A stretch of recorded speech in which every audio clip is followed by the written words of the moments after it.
رزق دروازے توڑ کر آئے گا۔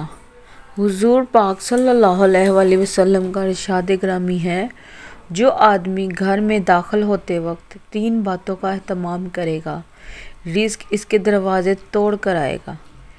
پہلا، السلام علیکم ورحمۃ اللہ کہے، خواہ سامنے کوئی موجود ہو یا نہ ہو۔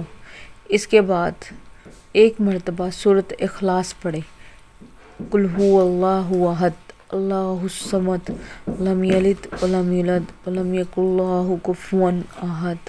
پھر مجھ پر 1 مرتبہ درود شریف پڑھے، صلی اللہ علی حبیب محمد وآلہ وصحبہ وسلم۔